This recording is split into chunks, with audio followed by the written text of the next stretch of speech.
मसीह यसु में आपको सलाम। यास्मीन जॉन आज की कलाम मुक़द्दस की तिलावतों की जो छोटी सी तफसीर है उसके साथ आपकी खिदमत में हाज़िर है। आज की जो रोज़ाना की तिलावतें हैं, तो आज की हम पहली तिलावत देखते हैं कि जो कि हिकमत की किताब में से थी। तो आज की पहली तिलावत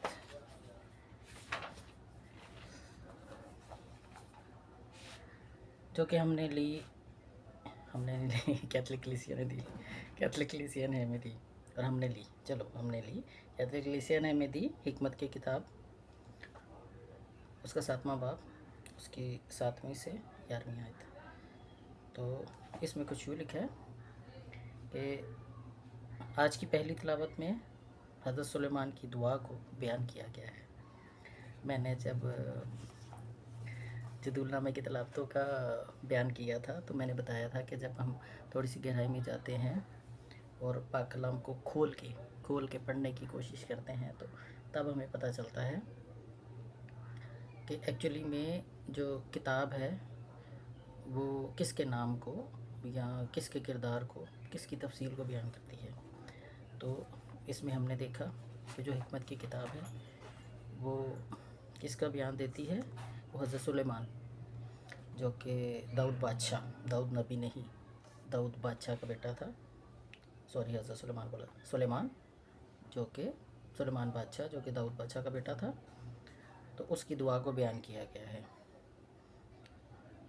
जो हिकमत के लिए खुदा से इल्तिजा करता है। बहुत खूबसूरत आयत है बाइबल की, जो कि अक्सर क्लर्जी के मुख्तलिफ़ किरदार, जो फादर साहबान, ब्रदर, वो अपने जो सरमन देते हैं या जो हमारी जो स्टडीज़ होती हैं, बाइबल स्टडीज़ होती हैं, उसमें इस आयत को ज़रूर कोट किया जाता है कि हिकमत का शुरू, खुदा का खौफ हिकमत का शुरू है। तो जब जहाँ कहीं भी हम हिकमत की बातें देखते हैं, जो कि ख़ास तौर पे हम हिकमत की किताब में देखते हैं, मिसाल की किताब में देखते हैं, जामा में देखते हैं, तस्नीर में, तब हिकमत की किताबों के लिए चंद किताबें जो बाइबल मुक़द्दस की किताबें मखसूस हैं वो हिकमत की बातें बताने के लिए। तो मैंने करनी तो इनकी छोटी छोटी सी तफसीर है, लेकिन अपनी आदत से मजबूर हूँ। थोड़ा सा फ़ौरन दिल चाहता है कि थोड़ा सा गहराई में बताऊँ। तो खुदा ने चाहा तो अगली जो छोटी छोटी आयतों की या हवालों की जो तफसीर है उसको भी आपको सीखने की और आपको बताने की कोशिश करूँगी, खुदा ने चाहा तो यहाँ हम देखते हैं कि जो सुलेमान बादशाह था, दाऊद बादशाह का बेटा सुलेमान बादशाह, उसकी दुआ को बयान किया गया है जो हिकमत के लिए खुदा से इल्तिजा करता है। सुलेमान बादशाह दुनियावी दौलत या शोहरत तलब नहीं करते, बल्कि हिकमत के असूल को सबसे ज़्यादा अहमियत देते हैं। खुदा की हिकमत से इंसान को वो समझ और शऊर मिलता है जो दुनिया की आर्जी चीज़ों से कहीं कीमती है। सुलेमान बादशाह हमें सिखाते हैं कि हकीकी हिकमत हमें दुनियावी मादियत, जिसको हम इंग्लिश में कहते हैं, क्या कहते हैं, सॉरी अभी मेरे ज़हन में नहीं आ रहा, इस खास छोटे छोटे लफ्ज़ हैं, मटीरियलिस्टिक चीज़ें होती हैं ना। तो इसमें हमें जो सुलेमान बादशाह सिखाने की कोशिश कर रहे हैं हिकमत को लेके, तो उसमें वो हमें ये सिखाते हैं कि हकीकी जो हिकमत होती है, विज़डम होता है, वो हमें दुनियावी मादियत से ज़्यादा रूहानी चीज़ों के लिए तैयार करती है। बहुत अहम है ये नुक्ता कि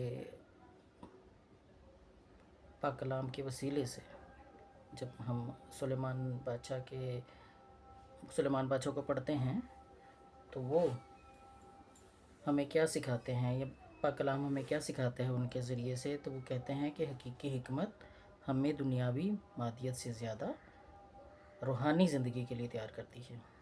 इस तलावा से हमें ये भी सीखना चाहिए कि हम अपनी दुआओं में रूहानी हिकमत और खुदा की मर्ज़ी को अपनी ज़िंदगी का हिस्सा बनाएं।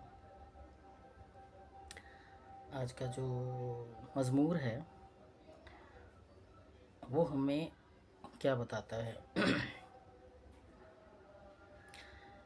आज का जो मज़मूर है वो हमें कहता है कि हमें हर रोज़ दुआ करनी चाहिए,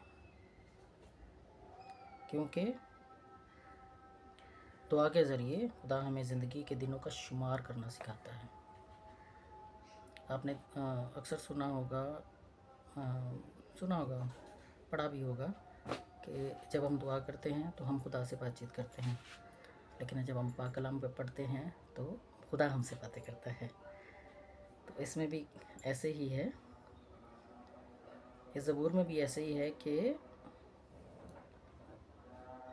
जब हम देखते हैं कि सुलेमान बादशाह दुआ करता है, तो दुआ जब वो करता है तो खुदा उसे क्या हिकमत देता है कि खुदा उसके ज़रिए जैसे उसे सिखाया, ऐसे वो हमें भी ज़िंदगी के दिनों का शुमार करना सिखाए, ताकि हम अक्ल और दनाई में ज़िंदगी गुजार सकें। यहाँ हम ये भी दुआ करते हैं कि खुदा अपनी मोहब्बत और रहमत हमें दिखाए और हमारी मोहब्बत के कामों को कामयाब करे। ये मज़मूर हमें ये याद दिलाता है कि हम अपनी ज़िंदगी में खुदा की हिकमत और रहनुमाई के बग़ैर गुमराह हो सकते हैं, कि हम अपनी ज़िंदगी में